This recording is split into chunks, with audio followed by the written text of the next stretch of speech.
Olá, sejam bem-vindos a mais um vídeo do nosso canal Palavra EBD. Eu sou André Bernardo, seu professor na Escola Bíblica Dominical. E nesta semana estamos estudando a lição número 11 com o título A Promessa de Provisão. Este título, esta lição, faz parte da revista do quarto trimestre de 2024, onde o tema diz assim: as promessas de Deus, confie e viva as bênçãos do Senhor, porque fiel é o que prometeu. E o comentarista é o nosso pastor Elinaldo Renovato. Introdução da lição. Mas antes da introdução, eu quero convidar você a fazer parte da nossa classe preparatória. De que forma? Inscrevendo-se em nosso canal, dando like no gostei, deixando o seu comentário. Isso é muito importante para o crescimento e o desenvolvimento do nosso canal e também para você poder ficar sabendo de todo o conteúdo que nós postamos toda semana. Conteúdos voltados para as lições bíblicas da Escola Bíblica Dominical. Se você tiver a sua revista, acompanhe através da leitura da sua revista ou acompanhe a leitura que nós iremos realizar. Introdução da revista. Nesta lição, estudaremos a promessa de provisão para o crente em suas necessidades. Sabemos que a Bíblia revela que o ser humano é composto de corpo, alma e espírito. Por isso, podemos afirmar que ele tem necessidades físicas, emocionais e espirituais. À luz de Mateus capítulo 6, percebemos a importância que o nosso Senhor dá a todas as esferas da natureza humana. Por isso, nesta lição, estudaremos acerca das instruções como promessas que o Senhor dá a respeito das inquietações e preocupações da vida. Partimos agora para o mapa mental, onde nós temos a estrutura da lição, permitindo que você, aluno, e também você, professor, consiga memorizar toda a estrutura da lição de uma forma que venha facilitar o seu entendimento de todos os pontos e objetivos, para que você então ministre uma aula com excelência e também venha fazer parte da Escola Bíblica Dominical, a aula presencial, uma forma formidável e maravilhosa. O nosso mapa mental, ele se inicia pelo texto áureo, que é o texto base, o texto chave da lição, que diz assim: por isso vos digo, não andeis cuidadosos quanto à vossa vida, pelo que haveis de comer ou pelo que haveis de beber, nem quanto ao vosso corpo, pelo que haveis de vestir. Mateus capítulo 6, verso 25, apenas a parte A deste verso. Então aqui nós já temos então uma ideia de como será a ministração desta aula. Ela estará voltada para a promessa de Deus de provisão para sanar as nossas inquietudes, ou seja, sanar as nossas ansiedades. A leitura bíblica em classe encontra-se no Evangelho de Mateus, capítulo 6. A leitura será feita do verso 25 até o verso de número 31. Mais uma vez, eu aconselho você, como de costume nós fazemos, leia em mais de uma tradução de Bíblia. Isso é muito importante, traz um entendimento maior, uma compreensão maior do texto. Também, quando você for ministrar a sua aula, peça que os alunos façam a leitura ou faça a leitura responsivamente, de forma que traga mais engajamento entre professor e aluno. O primeiro ponto diz assim: a provisão das necessidades básicas. Então nós vamos comentar a respeito da provisão de Deus concernente às necessidades básicas do ser humano. O objetivo então é conscientizar os seus alunos e que o Senhor provê as necessidades básicas de seus filhos. O segundo ponto diz a provisão das necessidades emocionais. Então nós vamos trabalhar 3 pontos, em cada ponto uma necessidade. O primeiro ponto, necessidade básica. O segundo ponto, necessidade emocional. Então Deus tem uma promessa para tratar as nossas emoções. O objetivo deste ponto é enfatizar que o Senhor Jesus é a solução para o mal da ansiedade que assola o mundo. O terceiro ponto, ele vai trazer a provisão de Deus para sanar as necessidades espirituais. Então, é a provisão das necessidades espirituais. E o objetivo deste ponto é explicar para o aluno a provisão divina, a provisão de Deus no âmbito espiritual. Qual devem ser as nossas necessidades espirituais. E a verdade prática que nós devemos praticar diariamente diz assim: o Senhor Jesus, o nosso amigo fiel, preenche todas as nossas necessidades, seja elas físicas, emocionais e espirituais. Palavra-chave da lição: provisão. Provisão é a ação de prover, abastecer com o necessário, sendo uma reserva para suprir necessidades em momentos de crise. A provisão de Deus é uma das maiores demonstrações de sua graça para a humanidade. Aquele que não poupou seu próprio filho, mas o entregou por todos nós, como não nos dará com ele, e de graça, todas as coisas? Carta de Paulo aos Romanos, capítulo 8, versículo 32. Isso é provisão. A palavra matmon, em hebraico, significa tesouro ou esconderijo. É frequentemente usada para se referir a algo valioso que está guardado ou escondido, também usado para referir-se à provisão. Primeiro ponto da nossa lição, a provisão das necessidades básicas. Então, nós vamos trazer para você uma conscientização em relação ao que Deus tem de promessa para mim, para a sua vida, concernente às necessidades básicas. O primeiro assunto diz, não fiques ansiosos. Então, Deus, Ele está nos dizendo, através da sua palavra, que nós não devemos ficar ansiosos. E justamente é o mal deste século. Nesta geração que nós estamos vivendo, nós vivemos uma onda de ansiedade. As pessoas têm andado de forma ansiosa demasiadamente. Então o primeiro assunto vai tratar a respeito disso. Não fiques ansiosos. Ou seja, a vida ansiosa por bens materiais não é vida. Então se você tem uma vida que te traz uma ansiedade excessiva por bens materiais, isso não é viver, isso não é vida. Olha o que diz Mateus capítulo 6, verso 25. Por isso vos digo, não andeis cuidadosos, ansiosos, quanto à vossa vida, pelo que haveis de comer ou pelo que haveis de beber, nem quanto ao vosso corpo, pelo que haveis de vestir. Não é a vida mais do que o mantimento e o corpo mais do que a vestimenta. Aqui nós vemos o evangelista Mateus, através da unção do Espírito Santo, nos trazendo uma orientação em relação à preocupação demasiada em relação à comida. Ou seja, isso é uma realidade. Muitas pessoas têm grandes preocupações de, por exemplo,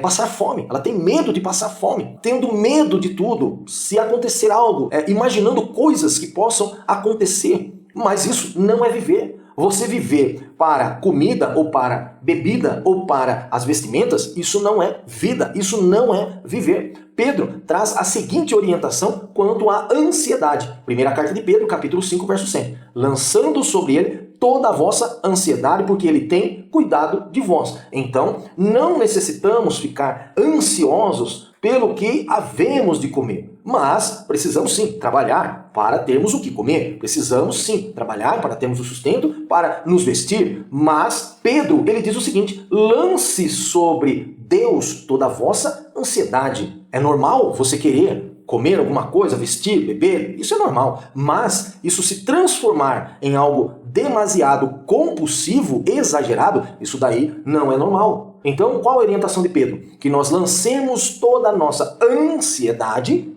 aos pés do Senhor, porque Ele cuidará de nós. Segundo assunto, provisão do alimento diário. Deus provê o sustento de cada dia, porque Ele cuida do seu povo. Mateus capítulo 6, verso 26 diz, olhai para as aves do céu, que não semeiam, não cegam, nem ajuntam em celeiros, e o vosso Pai Celestial as alimenta. Não tem de vós mais valor do que elas? Mateus, mais uma vez, traz esta orientação para nós, para que nós tenhamos atenção em relação a isso. Deus proverá o alimento de cada dia.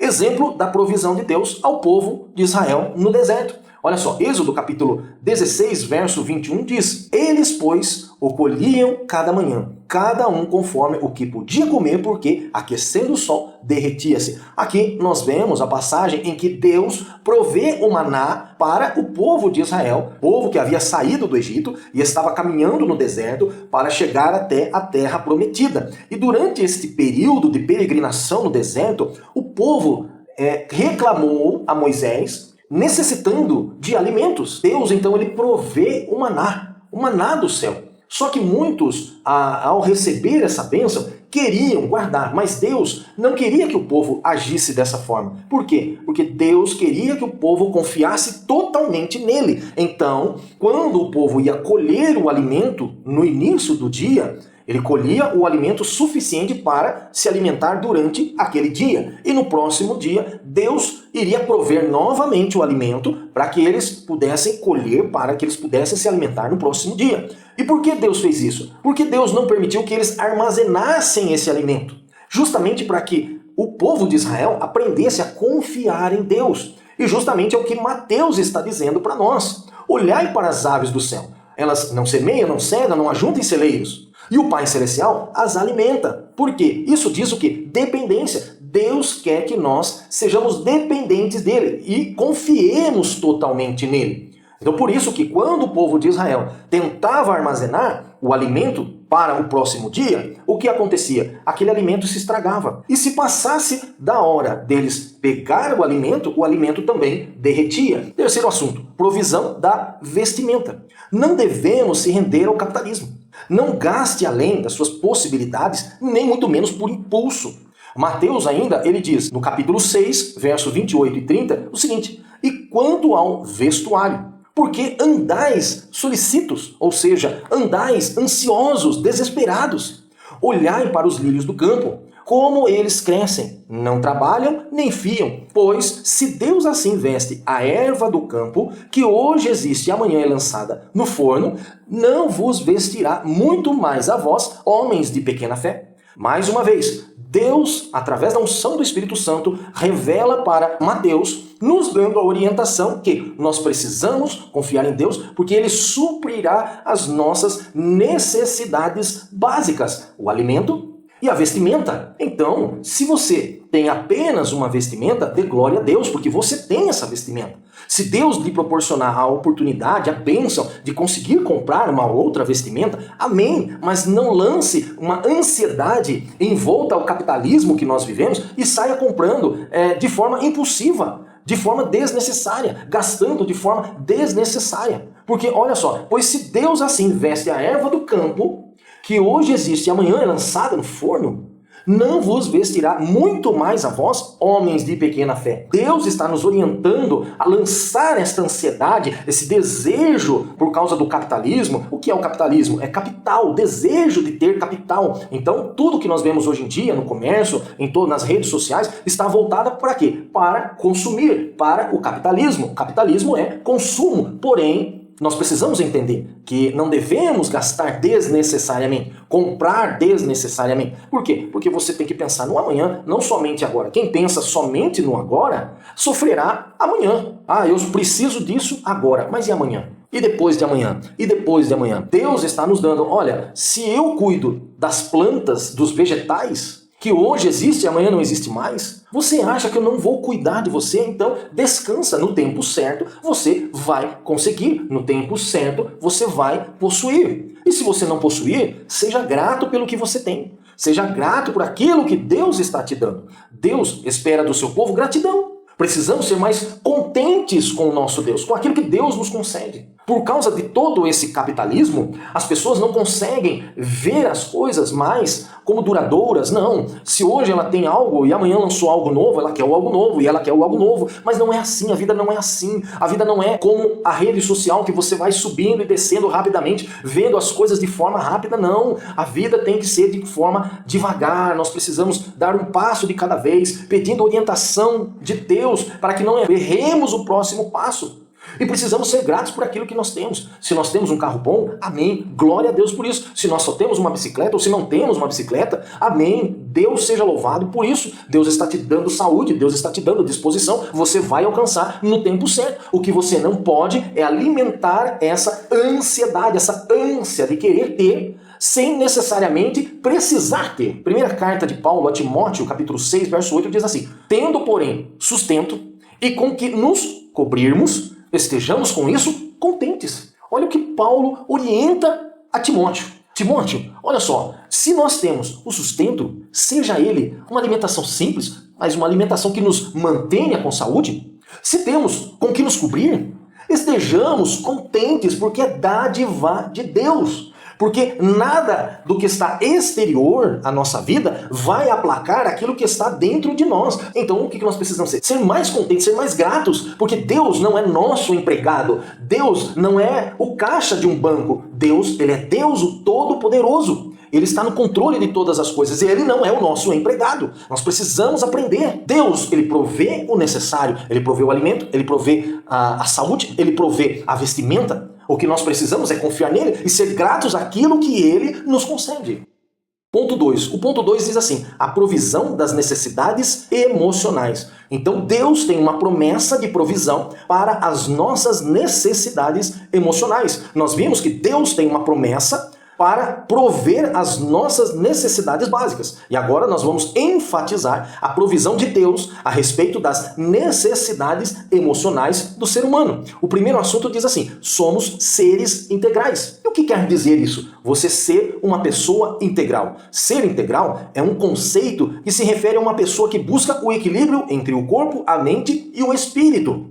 Nós possuímos esse equilíbrio. O homem, ele possui esse equilíbrio. O ser humano possui esse equilíbrio. Corpo, alma e espírito. É reconhecer que somos seres biopsicossociais, emocionais e espirituais. Vejamos algumas características de um ser integral. Elas são construir uma vida sobre medida para atender às suas necessidades. Ou seja, é construir uma vida sobre medida, sobre ordem, para atender às suas necessidades. É estar sempre em busca de novos conhecimentos, aprendizado.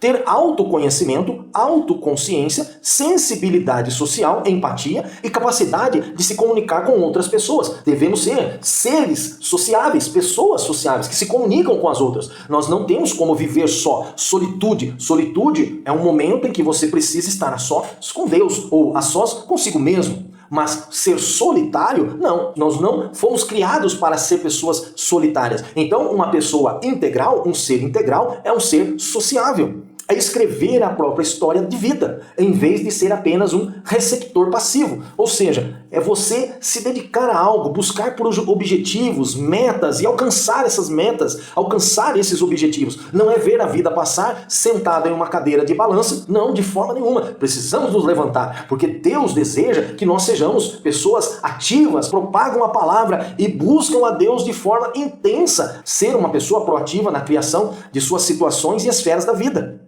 Ter mais espontaneidade, já que é menos propensa a seguir os conceitos tidos como normais. Então, uma pessoa integral é uma pessoa espontânea, uma pessoa que busca algo diferente. Ela não busca apenas do que já existe, do mais, do normal, mas ela busca aquilo que está além. E buscar a Deus é buscar o além, não é ser normal, é ser uma pessoa sobrenatural, é experimentar menos estresse do que outro que não possua uma personalidade integrada. Então, uma pessoa integral, ela é menos estressada do que uma pessoa que não é ou não busca a integralidade, que seria o quê? O equilíbrio entre o corpo, a mente e o espírito. E como nós alcançaremos essa integralidade? Através de Deus, através do revestimento do Espírito Santo. A tricotomia defendida pelos cristãos, descrito na Bíblia, é corpo, alma e espírito. Então, nós somos defensores da tricotomia humana, que o ser humano ele é formado pelo corpo, pela alma e pelo espírito.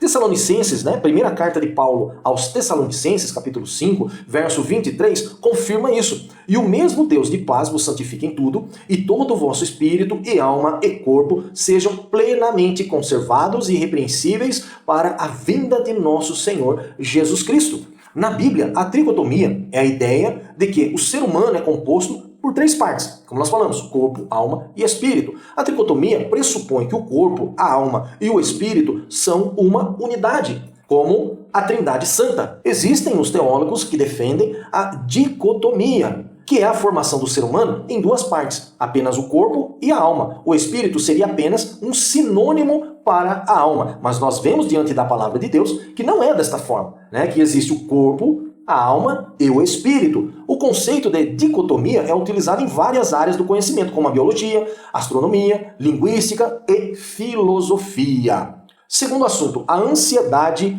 no mundo. Então, como nós falamos no início, o mundo está envolto à ansiedade, essa ânsia de querer ter as coisas, de querer ser alguma coisa. O mundo está vivendo, a geração que nós estamos vivendo é uma geração de pessoas ansiosas, pessoas sofrendo com ansiedade. E isso não é bom, isso é mal. Isso daí prejudica o seu relacionamento com Deus, prejudica o seu relacionamento com as pessoas, prejudica o seu relacionamento com a sociedade. Olha só, um alerta sobre o transtorno de ansiedade.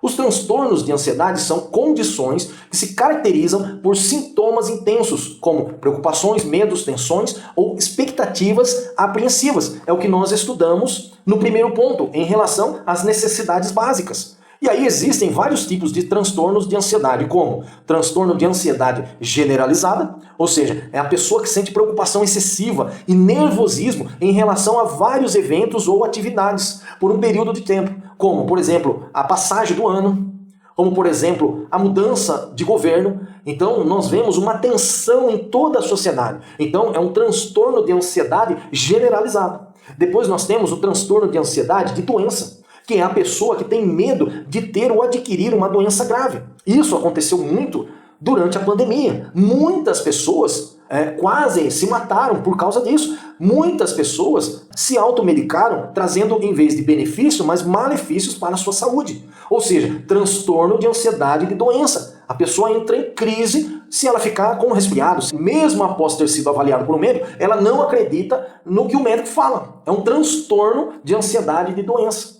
Depois nós temos o transtorno obsessivo compulsivo. Esse é o pior de todos eles. Existem vários, nós estamos mencionando os mais conhecidos. E o transtorno obsessivo compulsivo é assim, ó, a pessoa tem pensamentos obsessivos e atos compulsivos que podem comprometer a sua qualidade de vida. Qual o exemplo que nós temos? O toque. Tem pessoas que têm o toque e isso é um transtorno obsessivo compulsivo. A pessoa, ela tem o toque da limpeza. Então, por mais que ela limpe a sua casa, ela acha que a casa ainda está suja. Tem pessoas que têm esse transtorno obsessivo compulsivo em relação à limpeza pessoal. Então, ela sempre se sente suja. Se ela sai para ir ao mercado, para ir a uma farmácia, ela se sente toda suja e ela começa a se limpar.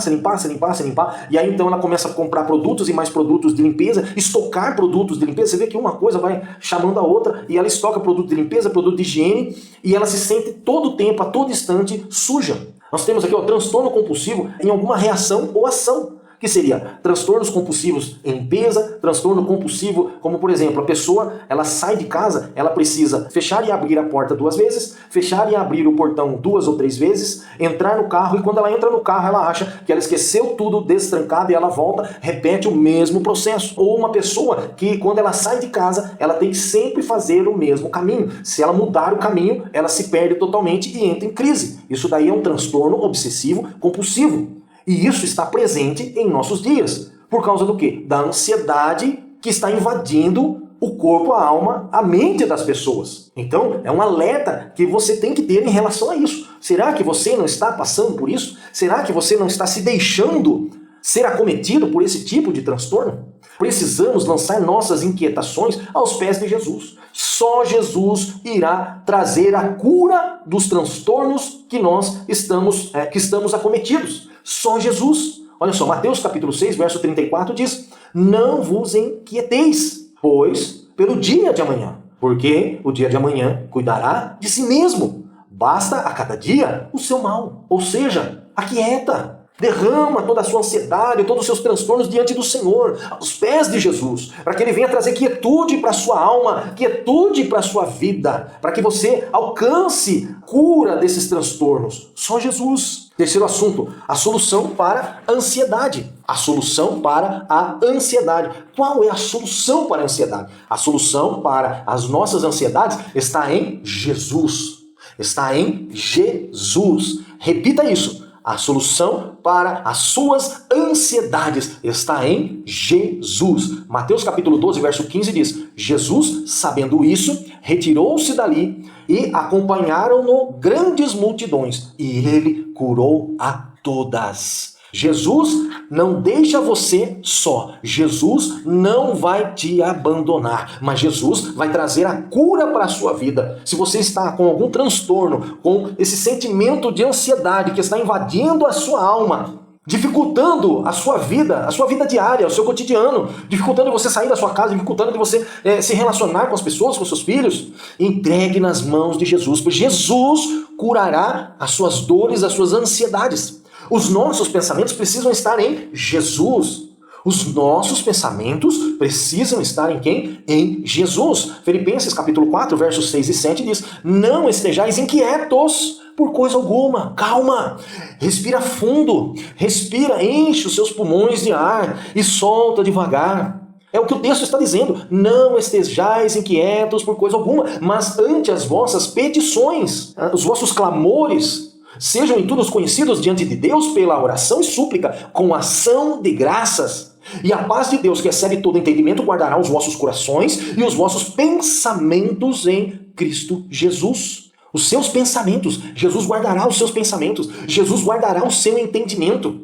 Mas nós precisamos crer em Jesus, precisamos confiar. Lembra lá no início que o povo precisava confiar em Deus para que Deus suprisse as suas necessidades a cada dia, diariamente. Jesus está dizendo através aqui da ministração de Paulo aos Filipenses, olha, Jesus, ele tem o poder, ele tem a paz que excede todo o entendimento, e ele vai guardar o seu coração, ele vai guardar os seus pensamentos, os seus entendimentos, e vai libertar você dessa ansiedade, desses transtornos. Mas você precisa crer, você precisa confiar. Precisamos nos lançar aos pés de Jesus. Jesus é a solução. Os nossos pensamentos precisam estar em Jesus, mas nós precisamos também nos lançar por inteiro aos pés de Jesus. Então precisa da nossa, a partir de nós, a atitude para que Deus tome também uma atitude. Jesus, ele é respeitoso, ele não vai invadir o seu espaço. Mas se você entregar os seus caminhos, entregar os seus pensamentos a Jesus, se entregar por inteiro a Jesus, Jesus vai entrar, Jesus vai limpar, Jesus vai curar, Jesus vai transformar. Primeira carta de Pedro, capítulo 5, verso 7 e verso 8 diz: humilhai-vos, pois, debaixo da potente mão de Deus. Humilhar é o quê? É se entregar por inteiro. Senhor, eu estou aqui, eu não consigo, eu não sou nada, eu não posso nada, eu não tenho nada. Eu estou diante das tuas mãos, estou diante da tua presença. Faz alguma coisa, Senhor, para que a seu tempo vos exalte, lançando sobre ele toda a vossa, o quê? Ansiedade, porque ele tem cuidado de vós. O Senhor cuida de ti, o Senhor cuida do seu povo. Terceiro e último ponto da nossa lição: as promessas de Deus de provisão para o seu povo. E neste terceiro ponto, nós vamos então comentar a respeito da provisão das necessidades espirituais. Nós comentamos a respeito das necessidades básicas, em que Deus tem todo o poder de suprir todas as nossas necessidades básicas, alimento, vestimenta, comida, trabalho. Deus, ele supre as nossas necessidades. Nós vemos no segundo ponto que o Senhor, ele supre as nossas necessidades emocionais. De que forma? A partir do momento que nós nos lançamos diante dele, a partir do momento que nós cremos nele, a partir do momento que nós confiamos nele. E agora nós vamos comentar a respeito da provisão das necessidades espirituais. Então, se nós buscarmos corretamente as necessidades espirituais, as outras necessidades também serão supridas, porque nós vamos passar a entender o propósito de Deus para as nossas vidas. Nós vamos passar a entender a vontade de Deus para as nossas vidas. E qual que é o primeiro assunto? Necessidade de salvação. Todo homem precisa ter essa necessidade. E quem pode suprir essa necessidade? É Jesus. Somente Jesus pode suprir essa necessidade, a necessidade de salvação. Olha só, a maior necessidade do cristão deve ser a busca pela salvação. Romanos capítulo 5, verso 12 diz: portanto, como por um homem entrou um pecado no mundo, e pelo pecado a morte, assim também a morte passou a todos os homens, por isso que todos pecaram. E se todos pecaram, se todos nascem em pecado, o que deve ser de necessário, qual deve ser a nossa necessidade? Buscar a salvação, porque nós já estamos em pecado. E se não buscarmos pela salvação, morreremos em pecado. Então nós precisamos buscar o quê? A salvação. Então a nossa necessidade, e a necessidade que Deus supre em nossas vidas através de Jesus, é a salvação. Jesus providenciou a salvação. João capítulo 3, verso 16 a 18 diz: porque Deus amou o mundo de tal maneira que deu o seu Filho unigênito para que todo aquele que nele crê não pereça, mas tenha a vida eterna. Porque Deus enviou o seu Filho ao mundo, não para que condenasse o mundo. Por quê? Como condenar o mundo se o mundo já estava condenado? Então Deus enviou o seu Filho para não condenar o mundo, mas para que o mundo fosse salvo por ele. Quem crê nele não é condenado, mas quem não crê já está condenado, porque nasceu em pecado. Então, porquanto não crê no nome do unigênito, Filho de Deus. Então, qual a nossa necessidade? É de buscar a salvação. E quem pode nos dar a salvação? Providenciar a salvação? Jesus, o Filho de Deus. Segundo assunto, a necessidade da presença e direção de Deus. Precisamos suprir a necessidade da salvação, porque estamos em pecado, vivemos em pecado, nascemos em pecado, e se não buscarmos a salvação, morreremos em pecado. Mas agora, nós também precisamos da presença e direção de Deus. Senão, nós não conseguiremos vencer a ansiedade, a inquietude. Nós não vamos conseguir. Precisamos ter a necessidade de orar. Então, como nós vamos suprir a necessidade da presença e direção de Deus? Primeiro, através da oração. E o que é a oração? A oração nada mais é uma conversa, um relacionamento com Deus, diretamente com Deus, sem a necessidade de interpretação, sem a necessidade de um intermediário. Não, de forma alguma. A oração é o momento em que nós falamos diretamente com o nosso Pai. Mateus capítulo 6, verso 9, nos confirma isso. Portanto, vós orareis assim: Pai nosso que estás no céu. Reconhecimento. O Senhor está no céu e nós estamos na terra. O Senhor nos vê lá do céu e nós estamos na terra. Santificado seja o teu nome. Aleluia! Nós precisamos entender que só através da oração, da comunicação com Deus, nós conseguiremos suprir as necessidades da presença e direção em nossas vidas. Precisamos ter a necessidade de se revestir do Espírito Santo.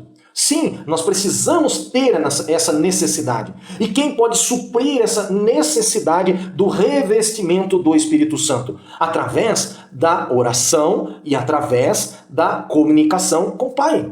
Olha só, Atos capítulo 1, verso 4 e 5 diz assim: estando com eles, determinou-lhes que não se ausentassem de Jerusalém, mas que esperassem a promessa do Pai, que, disse ele, de mim ouvistes. Porque, na verdade, João batizou com água, mas vós sereis batizados com o Espírito Santo, não muito depois destes dias, para que nós consigamos suprir essa necessidade da presença e a direção de Deus. Nós precisamos orar e precisamos estar revestidos do Espírito Santo. E como ser revestido do Espírito Santo? Orando e buscando e crendo em Deus, crendo na promessa de Deus, como está escrito em Atos. O Senhor deu uma ordem para que os discípulos não se ausentassem de Jerusalém. O que ele queria dizer isso? Fiquem em Jerusalém, fiquem unidos, reunidos, até que sejais revestidos do poder de Deus. Mas não apenas unidos e reunidos. Unidos, reunidos, orando, se relacionando com Deus, buscando a presença de Deus, lembrando e se alimentando de Deus. Olha só, precisamos ter a necessidade de meditar na palavra de Deus. Então, como nós iremos suprir essa necessidade da presença e direção de Deus? Sem a qual nós somos pessoas vazias, sem a qual nós ficamos sem direção, sem a qual toda a inquietude que nós temos, toda a ansiedade não será extirpada, não será suprida, se nós não buscarmos através da oração, através da reunião, da comunhão e através da palavra de Deus. Então precisamos ter a necessidade de meditar na palavra de Deus. Olha só, Josué capítulo 1, verso 8 diz assim: não se aparte da tua boca o livro desta lei, antes medita nela dia e noite, para que tenhas cuidado de fazer conforme tudo quanto nele está escrito, porque então farás prosperar o teu caminho e serás bem-sucedido. Jesus, o Todo-Poderoso, aquele que deixou a sua glória e esteve entre nós, ele cumpriu toda a palavra de Deus. Ele conhecia a palavra de Deus e não se apartava dela a todo instante, a todo momento. Então, se o nosso Deus, aquele que nos salvou, aquele que nos concedeu a salvação, aquele que nos deu a oportunidade de entrar no jardim secreto de Deus novamente, que nos deu a oportunidade de entrar no Santo dos Santos, se ele buscou meditar na palavra de Deus, quem somos nós para não meditar na palavra de Deus? Quem somos nós para não estarmos nos alimentando da palavra de Deus? Então, nós só conseguiremos suprir as necessidades da presença e da direção de Deus se nós fizermos esses passos: oração, comunhão e a busca pela palavra de Deus. Terceiro assunto: necessitados do Espírito Santo. Nós precisamos estar necessitados do Espírito Santo. Por quê? A provisão das necessidades espirituais é a provisão que Deus nos concede das necessidades espirituais. Então nós precisamos de salvação, nós precisamos da presença e direção de Deus e nós precisamos do Espírito Santo. Olha só, é indispensável e fundamental para vencermos a ansiedade. Nós precisamos estar revestidos do Espírito Santo. Nós precisamos ser batizados com o Espírito Santo, porque é fundamental para vencermos as provações, para vencermos a inquietude, para vencermos a ansiedade. Olha só, o Salmo 51, verso 11 diz: não me lances fora da tua presença, e não retires de mim o teu Espírito. O salmista ele fala: Senhor, não me lance fora da tua presença, eu anseio pela tua presença, eu não sei viver sem a tua presença. E ele diz: não retires de mim o teu espírito, senão eu morro. Não retires de mim, Senhor. Então nós precisamos ansiar, não por coisas banais, coisas temporais, mas precisamos ansiar, ter necessidade do Espírito Santo. Ele é o único que convence o homem de seus erros. João capítulo 16, verso 8 diz: e quando ele vier, convencerá o mundo do pecado, da justiça e do juízo. Eu, com as minhas palavras, com a minha inteligência, com a minha persuasão, eu não consigo convencer você dos seus erros. Nem o melhor pregador conseguirá convencer você dos seus erros, dos seus pecados. Mas o Espírito Santo, ele convence. Então a nossa necessidade pelo Espírito Santo é porque ele nos convence dos nossos erros. E também ele reveste o homem de poder. Então se o homem está revestido de poder, o homem reconhece os seus erros e depende totalmente do Espírito Santo. Se ele depende totalmente do Espírito Santo, o Espírito Santo tomará a direção da sua vida e fará com que ele vença o quê? A ansiedade. Então nós precisamos ser necessitados do Espírito Santo. Partimos agora para a conclusão da revista, que diz assim: o nosso Deus, por meio de seu Filho, Jesus Cristo, provê todas as nossas necessidades, quer de natureza física, quer emocional ou espiritual. Pois Deus nos trata como pessoas inteiras, integrais. Dessa maneira, somos convidados a colocar cada área de nosso ser em plena dependência de Deus. De fato, não deixaremos de enfrentar desafios, de tomar decisões arriscadas. Contudo, podemos descansar em Deus e, mediante a presença e direção do Espírito, experimentar um período de plenitude em sua presença. Se entregue, se derrame diante do Senhor e Ele cuidará de vós. Reveja todos os pontos que nós comentamos. O primeiro é o nosso mapa mental, com toda a estrutura da lição, propiciando aí uma melhor ministração da sua aula e também a participação da aula, né, como um aluno, não só como professor. Também o ponto 1, que diz a provisão das necessidades básicas, ponto 2, a provisão das necessidades emocionais e o ponto 3, a provisão das necessidades espirituais. Eu espero você na próxima aula e que Deus abençoe a sua vida.